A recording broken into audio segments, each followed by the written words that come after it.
Boa tarde, alunos. Tudo bom com vocês? Espero que sim. Bom, retomando então a videoaula. Essa aqui seria a parte 2, não é isso? Que eu parei nas paratireoides, né? Então a gente ia comentar sobre a tireoide, os hormônios relacionados à parte tireoidiana, a função, e aí agora a gente vai começar a falar sobre as paratireoides, que são essas glândulas que estão atrás da tireoide e que secretam um hormônio importantíssimo chamado de paratormônio, tá? Vimos que as tireoides, elas liberam os hormônios, né, tireoidianos, T3, T4, e também a calcitonina, e ela vai fazer esse feedback com o paratormônio no processo de absorção de cálcio ou de liberação de cálcio no sangue, que a gente já tinha comentado também que é muito importante aí nos processos de coagulação sanguínea e nos processos de contração muscular, tá?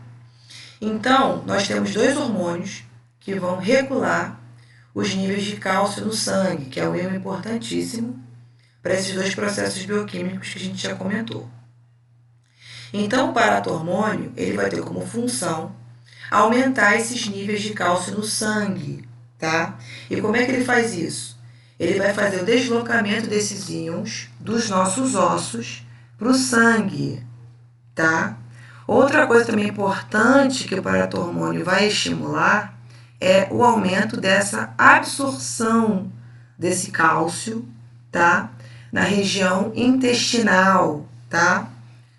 Lá no lúmen do intestino delgado, que veremos essa importância aí, né, das microvellosidades e da absorção de nutrientes pelo intestino delgado, no processo digestório, tá? E também da reabsorção desse íon, tá? Lá nos meus túbulos renais, lá nos meus néfrons, tá? Que fazem parte do sistema urinário, do sistema excretor, tá? Que é um sistema de filtração no sangue, tá? Porque a gente sabe que existem alguns elementos químicos, alguns íons, substâncias, que elas precisam ser reabsorvidas nesses túbulos renais, tá? Então, e também está relacionado com a parte da regulação osmótica, né? Do equilíbrio hídrico, né? Osmótico e de parte de minerais do nosso corpo, tá? E nós temos a calcitonina, que no caso é liberada pelas tireoides, tá?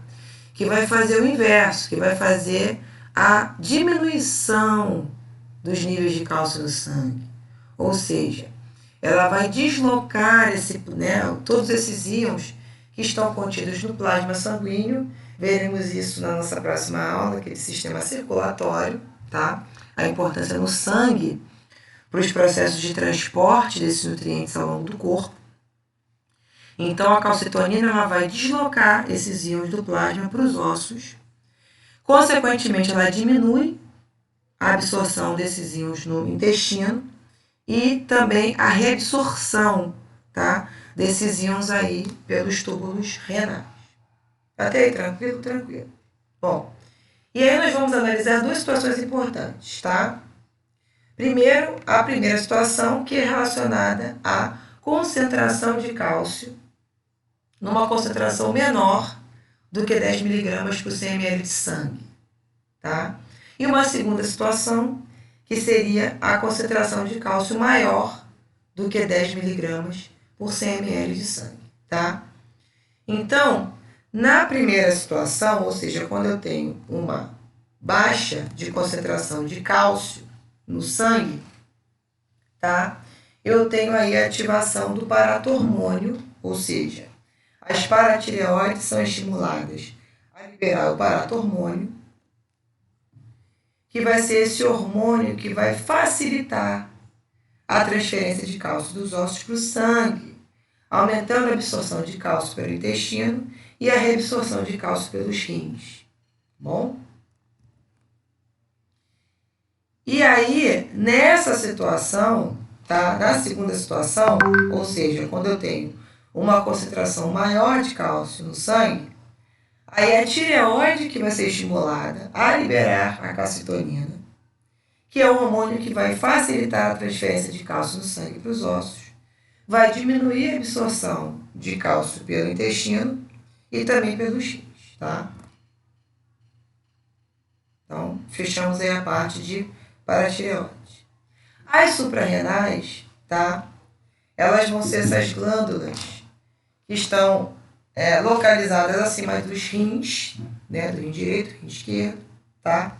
Ela vai ter uma parte superficial chamada de córtex e uma parte mais interna chamada de medula, tá? Da suprarrenal ou das adrenais, tá? O córtex normalmente ele vai produzir os hormônios esteroides, também chamados de corticosteroides, e a medula, que é a parte mais interna, ela vai estar relacionada com o sistema nervoso autônomo simpático, tá? Na produção dos neurohormônios proteicos, que também tem função aí de neurotransmissores, tá?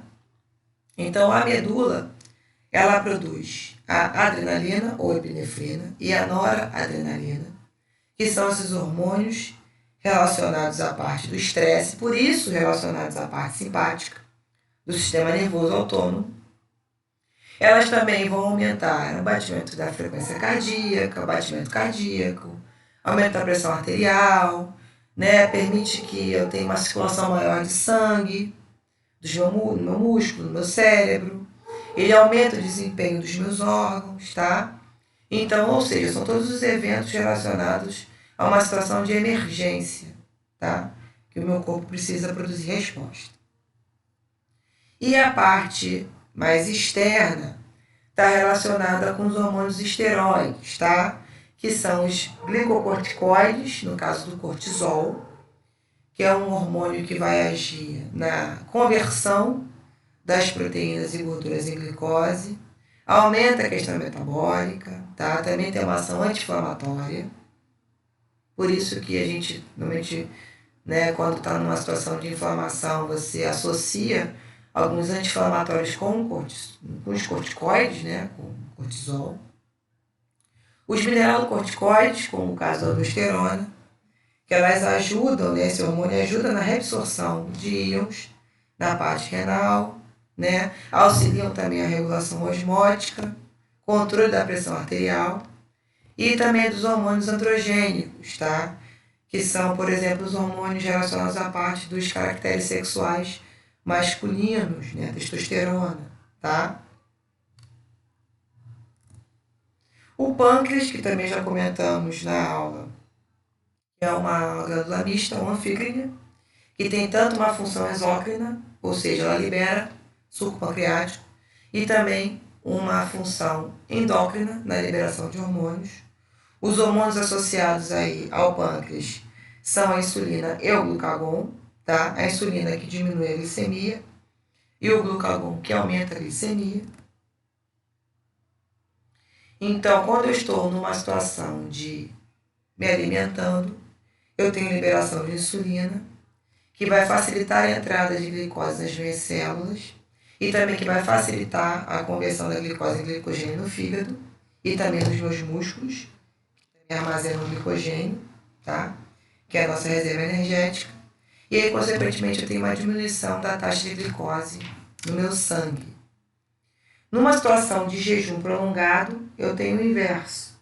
Eu tenho a estimulação da liberação de glucagon, que vai facilitar a conversão do glicogênio em glicose e, consequentemente, o aumento da minha taxa de glicemia no sangue, tá bom?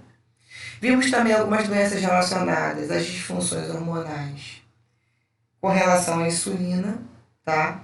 Então, eu tenho a diabetes mellitus, que é uma alta dos níveis de glicose no sangue, ou seja, acima de 200 mg por 100 ml em jejum. E aí a diabetes tipo 1, que é o insulino dependente, ele precisa, tá? A aplicação de insulina sintética, porque ele tem uma diminuição da produção de insulina, porque ele tem uma redução na produção de células beta. E o diabetes tipo 2, que está relacionado à síndrome metabólica, onde ele tem uma intolerância, né? Digamos que os seus receptores de insulina, eles não ficam mais sensíveis, tá? Ao aumento da glicemia, E aí eu tenho uma diminuição dos receptores de insulina das minhas membranas celulares.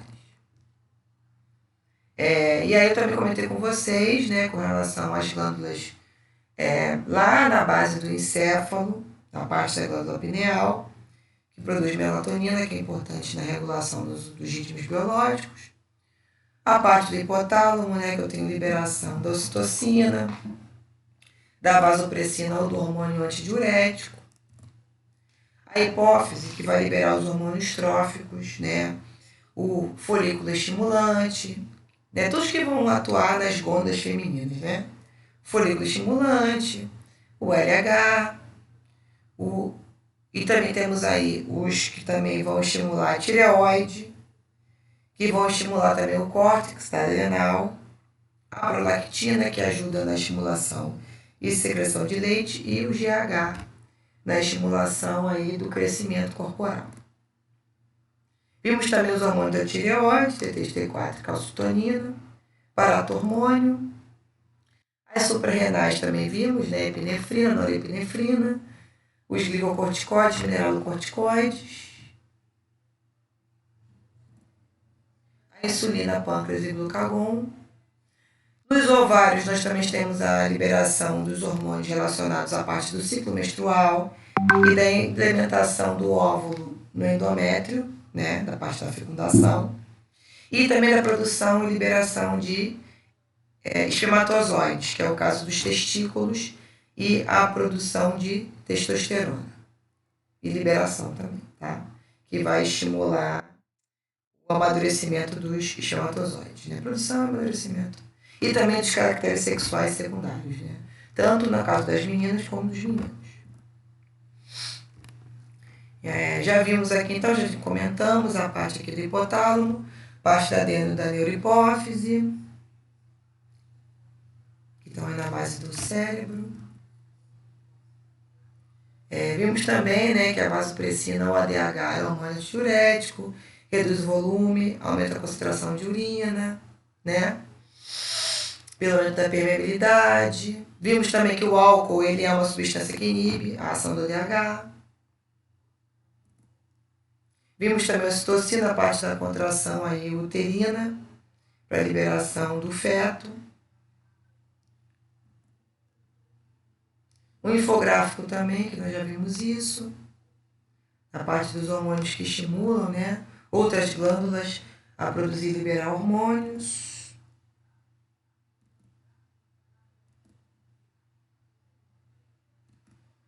Também mais aqui uns exemplos para vocês aqui de infográficos.